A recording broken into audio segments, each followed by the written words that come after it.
For the 50-50 here at Ohsweken Speedway as we get set for the first of 3 qualifying heat races for the late models here tonight. Again, they're only ZR Motorsports late racing engine number 28K of Tate O'Leary. The 6th starter in car number 69, no stranger to the Ohsweken Speedway, and a gas line on tail, the Bob Pitts heating and air conditioning number 69 of Rob Pitts. Starting from the 7th spot in car number RH21 at Chatham, Ontario, the performance fiberglass ride of Greg Haskell. And from the 8th spot in the car number 19D at Sarnia, Ontario, the Bridgeview Restorations sponsored ride of Don Douglas. 8 cars, 8 laps the distance. First of 3 heat races this evening for the late models here at Ohsweken Speedway. Redneck Garage 00, and he will put it to use, drive it down underneath the one, but here comes Pitsy. I don't think anybody's got more laps out here in multiple cars than that guy. Good side-by-side racing at the front of the field. Othyer out of shape, Pitts out of shape, and that's going to allow Jim Dale Jr. to drive to the lead here on lap number 1.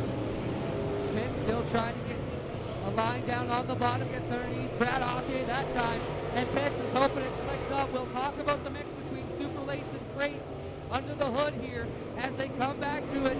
Jim Dale Jr. is a full-blown super late model from South Buxton. Rob Pitts running in second, a 604 crate late model out of Humberstone. Good mix of drivers from both the South Buxton Raceway and the Humberstone Speedway here at the Speedway tonight. And as you mentioned, Clint, a good mix of super late models and crate motors here, and doesn't appear to make a whole heck of a lot of a difference so far in this heat race as Jim Dale Jr. and Pitts go at it for the race lead, and big smoke out of the Tate O'Leary number 28K down the back straightaway. He'll pull it to the infield. Yeah, they're watching that one as he gets down through the bottom here on the infield of turn number 3. O'Leary with an issue, the fire crew will attend. But up front, a hot battle going on here between Jim Dale Jr. and Rob Pitts. Pitts trying to get to the bottom. Dale knows he's there now. Pitts with a good move to drive under Dale off of corner number 2, and again through turns 3 and 4. Has that short way around through corners 1 and 2. He has those wheels turned hard right off of corner number 2 and leads by a nose down the back straight and into turn number 3. It'll be 2 laps to go as they work off of corner number 4, and Pitts with a good run there through turns 3 and 4. Again, he will lead here on lap number 6. Another guy with a lot of experience back to the Ontario Dirt Late Models and the Great Lakes Late Models. Greg Haskell working here to the inside in the RH21 to take Jim Dale's spot away and chase after Rob Pitts. Great run going for Haskell's number 21 machine as now he's driven his way into the 2nd spot with 1 lap to go. Looks like problems on the Jim Dale number 00. Clint, what can you see? I saw Haskell drive right over the nose of Dale and put him in the fence. Yellow is out for Jim Dale Jr. in the 00. Yeah, it was definite contact between Haskell and the 00 of Jim Dale Jr. We'll get over there and find out what's going on. It was hard to see from the vantage point here up in the towers. The contact looked like it happened about 3/4 of the way down the front straightaway, and just seen some dust up the side of the race car against the wall, and then Jim Dale Jr. spinning to a stop there in corner 1. Jim, what happened over here in turn 1? You looked all right. You got a lot of experience here and a former track official here. What happened? I come out high and 21 was there, and he just give me enough room, and I caught the wall, and that was it. All right, can you get it fixed? You had a quick look at it. I don't know. Didn't bring any spare parts, but there's enough people here with a rocket. I should be able to. All right, there you have it. You want to see Jim Dale Jr. get to work. They're going to do their best to try and get this one back. Nights down to the South Buxton Raceway, and then crate late model cars that compete on Sunday nights under Rush late model rules with crate motors on at Humberstone Speedway. And you got a couple of crates up front there with Rob Pitts and the 53 of Brad Simpson. He competes at Brighton Speedway champion Charlie Sandercock won with an open motor last year, but Kyle Sopaz finished in 2nd in this event in a crate motor. So just about anything can happen here as we go with a Delaware double file restart here. Green flag and white flag at the same time. 1 lap to go. Well, now we'll see what Haskell's got under the hood. Got to have something he can battle with Pitts. Down the back chute they come. Pitts with a good line, but right about there is where Haskell's top edge should start to pay off, and we see him drive up around the nose of Rob Pitts. And it will be Haskell who picks up the checkered flag there using that horsepower around the outside. Pitts to the 2nd spot. Brad Simpson 3rd. I believe Brad Othyer will take home the 4th position in the 1A, with 5th going to the number 20 of Dwayne Millott. Heat race number 2 rolling trackside now.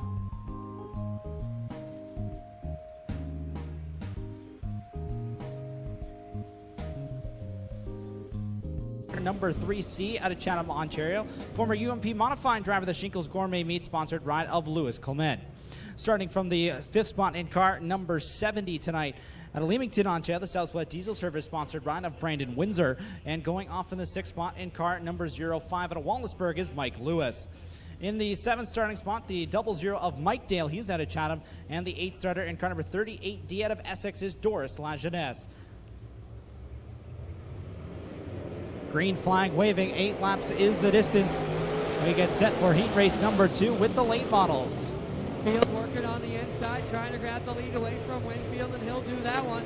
But here comes the 18R ripping up the bottom.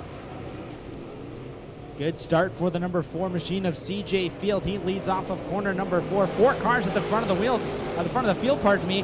Chris Ross right there as well as he works on field, now trying to drive around the top off of corner number 2, but had to get on the brakes a bit there. Yeah, they nearly got together on the exit of turn 2. Ross using that upstairs line to come around field just like we saw.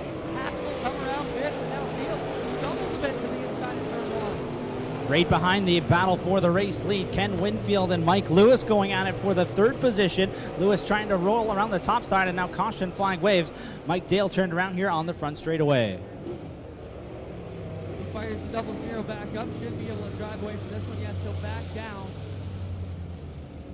out of traffic's way and bring this one back around on the Jim Dale garage. Ford machine will will line up inside of that 2nd row. So the leader, the 18R of Chris Ross, gets the front row to himself on the restart. Yeah, they did talk about that driver's meeting. Delaware restart is what they're calling it. Here we go. Ross gets the jump, and he will lead CJ Field back to turn 1, but he got a 10-car length jump by the time they got to the entrance of 1. And here comes Mike Lewis, has the 05 wound up on the top side, gets by Ken Winfield, and now coming after Field for the 2nd spot. Good run up on the top shelf in that number 05 machine, but Field's going to hold him off at the line here as we complete lap number 3. Field got right up in the line of Mike Lewis, who had to get out of it. Field going to slide up again. Lewis is going to need the crossover. Thought about it, couldn't make it happen that time out of 2. Yeah, it looked like he had the nose pointed that way off of corner number 2. Couldn't quite make it. Field preventing him from doing that time in turn number 4 as he worked about a half a groove from the top side of the racetrack. And now Lewis losing some ground here, but Winfield not able to make up for it.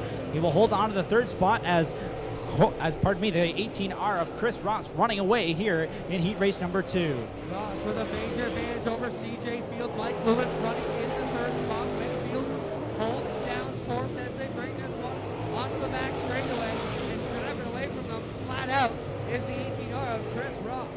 Coming back at the 05 of Mike Lewis is the number 82 of Ken Winfield. Winfield to the inside will take the 3rd spot away at the start-finish line with 2 laps to go. All Chris Ross so far in that 18R machine, looking awfully smooth and confident at the front of the field. CJ Field not going to try and hold off Winfield for the 2nd spot, but caution flag is out. We got a couple of cars turned around here on the front straightaway. Mike Dale and the number 70 of Brandon Windsor turned around here in corner number 4. Did not see how that incident developed, but Dale pointed the wrong way, and Windsor with the right rear quarter panel pushed in up against the fence. Both drivers able to next time by the start-finish line. It is Chris Ross leading the field in the 18R, then the number 4 of CJ Field to his outside, the number 82 of Ken Winfield. The top 3 drivers for the final 2 laps. Green flag back out. Is out once again. Here we go. Chris Ross and CJ Field lead them here around the back chute. Ross trying to pull away once more. Here comes Winfield to the inside of CJ Field in turn number 3. Field able to drive way off of corner number 4. A little bit loose though as the white flag waves. Chris Ross leads the field into corner number 1 for the final time. Solid run for Ross in the 18 as he has been the car in this one to beat. Here comes Winfield with that crate-powered 82 back under CJ Field. Winfield the short way around on the final time off of corner number 4. He will hold on to the 2nd spot. Chris Ross picks up the heat race win. CJ Field 3rd, Mike Lewis 4th. Doris Lajeunesse will come home 5th. Mike Dale looked like he took the 6th position at the start-finish line, which means 7th will go to the number 70 of Brandon Windsor. Clayton, you're going to have to hold things down. I'll be right back. Field getting assembled here down the back straightaway, getting set to go green.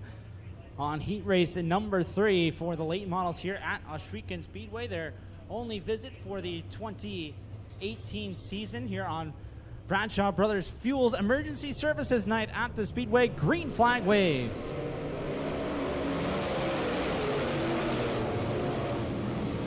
Rayome with the early lead in the number 88 machine. Leads down the back straightaway over the number RH94 of Jason Haskell. Rayome will lead lap number 1 as the field rumbles off of corner number 4. Craig Graham up to the 4th spot now. Coming after 3rd position in that number 98 machine, his rookie season in a dirt late model, former asphalt late model driver at the Peterborough Speedway, and all Andrew Rayome so far in the number 88 machine. They are regular competitors south of the border in a super late model division. Runs quite frequently down at the Attica Raceway Park and at Oakshade Raceway in Ohio.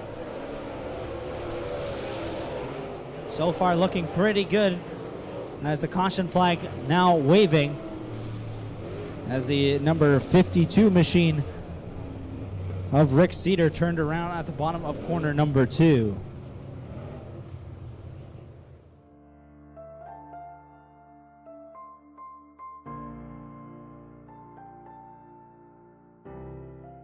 Watching at home on the live stream, enjoying a nice sunset here this evening. And those of you here in the grandstands enjoying that firsthand, the sun setting off of corner number 3 quite beautifully again here tonight. On that blue number 11 car running in the 3rd position, 98 of Craig Graham running in the 4th spot, then the 60 of Dale Glassford, the current point leader at the South Buxton Raceway as the green flag waves with 6 laps to go. And look at Rayome use that horsepower up on the top side of the speedway, so smooth around the top side of the racetrack in the number 88 machine. Second place to the blue number 11 as Craig Graham takes the bottom lane around to the 3rd position. He gets by Jason Haskell, but he's about to become the meat in the sandwich as Glassford tried the bottom, but now Graham coming after the number 11 machine for the 2nd spot down the back straightaway. Out in front of the field, all Andrew Rayome though in that number 88 machine. That car is dialed in so far, and now Graham up to the 2nd spot in car number 98. 4 laps in, 4 laps to go. Graham drifting up to the top side of the racetrack. Here comes the number 11 machine back down to the bottom side of the speedway in turn number 3. Graham takes the lane away though as Andrew Rayome now has a full straightaway advantage in car number 88. Glassford trying to work his way into the 3rd spot now in the number 60 machine. RH94 of Jason Haskell falling back to the 5th spot. 2 laps to go for Andrew Rayome as he works into corner number 1. The rest of the field just making their way off of turn number 4. Craig Graham with one of his best late model runs to date going in that number 98 machine, looking quite comfortable running up on the top side of the racetrack right now. That Full Circle Automation sponsored ride. Meanwhile, Dale Glassford moving his way into the 3rd position as the white flag waves one more trip around the park. Rayome into some traffic now, putting the 52 of Rick Cedar and the number 11 of Brad McLeod 1 lap down. Checkered flag will wave. Andrew Rayome picks up heat race number 3. Craig Graham will come home in the 2nd spot. Dale Glassford takes 3rd. Number 11 machine will take 4th. The Jason Haskell number 94 in 5th. 6th will go to the 03 of Tim McKenzie. 7th to the 911 of Jay Liverance. 8th to the 11 of Brad McLeod. And 9th goes to the number 52 of Rick Cedar. So that completes qualifying competition for the late models here this evening. They'll be back for a 4-lap dash to determine the top 6 starting positions tonight before tonight's 20-lap feature. How they finish this dash will set up how they will start tonight's 20-lap A feature. So the top 2 finishers from each of the 3 qualifying heat races making their way into the dash here for the late model open here at Ohsweken Speedway off of corner number 4, green flag waving. And here they go off the 1. It'll be Haskell down on the bottom. Rayome giving chase, and here comes Ross up around the outside. Good run for Chris Ross. He liked the top shelf in his heat race and continuing to do so here in the dash. He gets a good run off the hill in corner number 4. Chris Ross leads lap number 1. Ross working that outside lane, coming back around the outside of the Haskell machine. Pitts holding a good line, running there in third.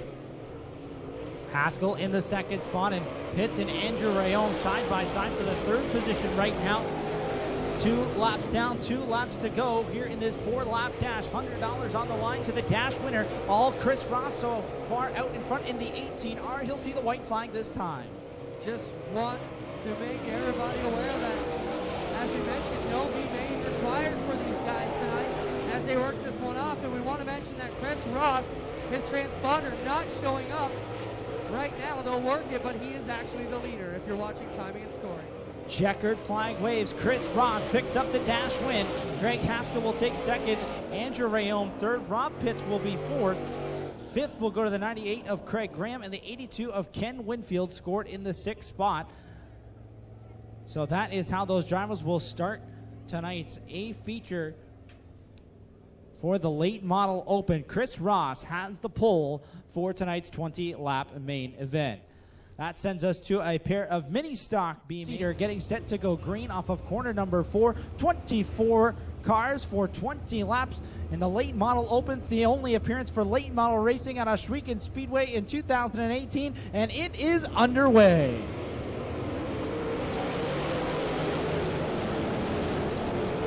No stranger to this racetrack is Rob Pitts, and he is not shy on the start. They're 4 wide off of corner number 2 for the race lead. Greg Haskell through the middle. He'll take the point through corners 3 and 4. The RH21 will lead lap number 1. These cars are absolute beasts. You see them jump on the gas.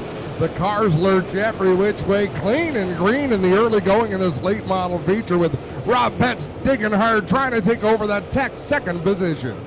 Chris Ross in the 18R has been the class of the field so far tonight, running in the 2nd spot, but Pitsy coming after him in that 69 machine, the crate motor car on the bottom side of the speedway, and Chris Ross in that super late model up on the top has that car wound up, and these cars seem to be liking that outside lane with the big motor. Well, and as the track slicks up, these crate motors are going to become more and more competitive as they have harder and harder time getting the power down. So early, it is the RH21 of Greg Haskell out in front of the field. 4 laps in the books as he crosses underneath the flag stand of starter Kyle McKenzie. Chris Ross in the 2nd spot. Rob Pitts 3rd. Andrew Rayom is 4th in the number 88 machine. Behind him, it's the 98 of Craig Graham. Side by side for that 6th spot momentarily, there was Ken Winfield and CJ Field. Winfield now to the inside of Craig Graham, shows him the nose, can't get it done in corner number 3. Trouble down the inside of the front straightaway, but that car is spun out of harm's way out of turn 4. So we got one slow off the racetrack, but what a battle for 2nd, 3rd, and 4th. Rob Pitts with that position down into 3 and 4. Chris Ross, all sorts of horsepower in the 3rd spot, and then Rayom in the 88 as they have to check up for the car coming out of the infield. More smoke out from under the hood of the 28K of Tate O'Leary. The 00 of Mike Dale was off the pace a little bit in front of the race leaders, just as they were racing around the slower car of Don Douglas as well. But Rob Pitts into the 2nd spot, Chris Ross 3rd, Andrew Rayom 4th, and running 5th at the moment, the 82 of Ken Winfield. There's a couple of cars struggling to get around the slower Dale 00 machine. And I believe that was that CJ Field in the 4 that just passed about 3 cars on the front straightaway there? Looked that way. With so much lap traffic and unfamiliar race cars, trying to figure out who's who and who's running where, but man, CJ Field had a great run there. And this is the longest I've seen a green flag run with late models on this racetrack, because people have a hard time getting hooked up from time to time, but boy, oh boy, there's action everywhere. There's not too many tracks where late models race, at least in this area where there's this much space, so it's almost like they think they have all the room in the world at times, and that's not necessarily the case as the cross flags come out for Greg Haskell, who's heavy into lap traffic here on lap number 10. But Rob Pitts only a few car lengths back as Haskell continues to work high and low to get by the slower traffic. Rob Pitts definitely keeping him honest as Haskell looking to squeeze his way through a couple of slower cars out of turn 4. Down through 1 and 2, Haskell back up to the outside. Rob Pitts on the bottom of the racetrack. 2 lap cars between the leader and 2nd place as he works through 3 and 4. But there is heavy lap traffic ahead. Pitts has not really wavered from that bottom line as his preferred path around the speedway in that 69 machine. Has gone to the top when he's had to, but clearly prefers to be around the bottom, take the short way in that crate motor car. Obviously is aware that he's underpowered compared to Haskell's RH21 machine, and this time he's going to have to go to the bottom. And right on the back bumper, the Doris Lajeunesse number 38 machine was Pitts there going into corner number 1. That could have ended badly. And I think you're exactly right about him. He will always go to the bottom if that's an option, just knowing the horsepower difference. As I say that, he drifts up the racetrack right across the bumper of the 88 of Réaume. Little contact there in corner number 4, but everybody kept it straight. Réaume trying to keep that car wound up on the top side. He looked awfully good in his qualifying heat races. He ran away, and Réaume up into the wall there as he got pushed up and pinched by the slower car of Doris Lajeunesse, who got out of shape on the back straightaway. Yeah, that could have been a whole lot worse for Andrew Réaume as he is back behind Chris Ross' machine. Réaume almost had an ugly first encounter with those hay bales up in corner number 3, and now a little bit of clear space for the RH21 of Greg Haskell and the 69 of Rob Pitts with 4 laps to go. They've got about 15 car lengths until the next lap car, which would be the 00 of Jim Dale Jr. Last time around, Rob Pitts was a couple of tenths of a second faster than the race leader. Let's see if he can keep up that pace as the laps wind down. So we continue to click off laps here. Less than 3 to go as Haskell works down the back straightaway to the outside of the Jay Liverance 911 machine. We'll see 2 laps to go this time by as Kyle McKenzie gives him the rabbit ears off the starter stand. Rob Pitts changes his lineup, heads towards the outside. Now we'll go back to the bottom of the racetrack to go under Jay Liverance. White flag will be displayed this time at a turn number 4 for Haskell. Pitts back to the bottom in corners 3 and 4, appeared to gain some ground that time as the white flag waves for Greg Haskell, the RH21, trying to pick up a late model open win here as he races off of corner number 4 in this 21 machine. Rob Pitts is closing in. One more opportunity and the yellow flag flies. The 19 machine of Don Douglas around, and caution coming out, and oh my. Rob Pitts, that he closed so much ground on that final lap.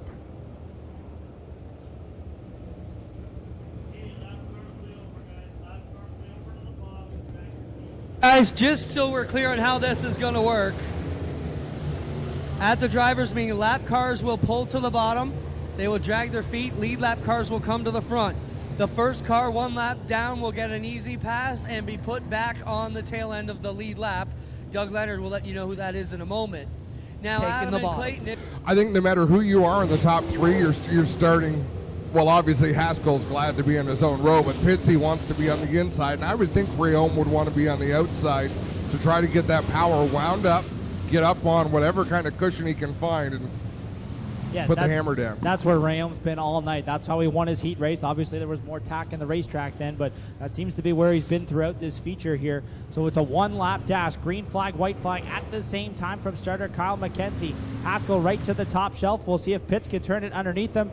And we are back underway. Wow, a great drive for Rob Pitts out of turn number 4. He draws up even with Haskell going into 1. Right to the bottom side off of corner number 2. He's ahead by just a little bit, but Haskell powering around him down the back straightaway. Final time through corners 3 and 4. Rob Pitts, can he move a slide job up to the outside? Rob Pitts going to take the win. Hand in the air, he loops it down into turn 1. Oh, don't destroy your race car, Rob. What a finish. What a welcome back, Rob Pitts. That might have been premature celebration that we saw. One hand out the window, and that results in looping it around, but it doesn't matter. He's going home with his checkered flag. How about that finish, race fans? Rob Pitts going to victory lane. Wow. That was something else. He did not give Greg Haskell any chance to bring that car up against the wall and use that momentum. He took it all away. Clint, had Rob Pitts won here in a late model before? I don't believe so. Because he's won in a sportsman car. Did he get a win in a sprint car? No, I'm not sure that he did get a win in a sprint car. But Rob Pitts has competed in just about every premier division we have here at Ohsweken Speedway.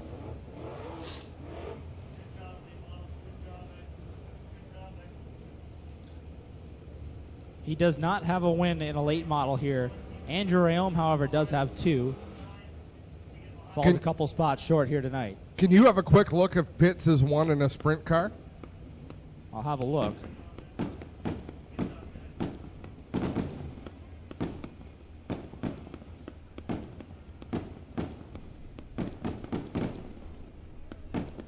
No. Okay.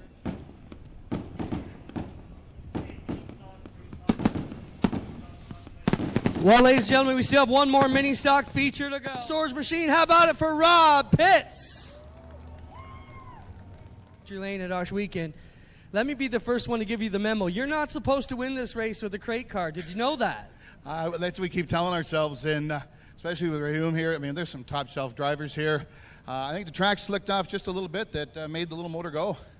Let's talk about that drive. We were jockeying on the mics about what your move was going to be. You played it exactly like Adam called it. Stick the bottom, get a good start, and make them chase you down the back straightaway. Talk about that last lap and the crazy finish here, crowding them up to get the finish. Yeah, once I got him out of the back chute, we weren't friends anymore. I had to take as much of that track as I could away from him, because I knew once he gets the horsepower going again, I was in trouble. But no, this track is amazing. It has always been amazing. Glenn and the guys, they just give us a beautiful racetrack here, and it's so good to be back. Who you want to thank, Robbie? Oh, I want to thank, first of all, I say it all the time, my crew. These guys slug their guts out for this car all the time. Ed Carley for all the advice he gives us, shocks, tires, and of course sponsors. Bob Pitts Heating, Jake Bass, Farm Storage. We have Thruway Muffler. We have Mike Knapp Ford. New with us this year, Sterling Lubricants, Steve Sterling. I'm probably missing, so much people.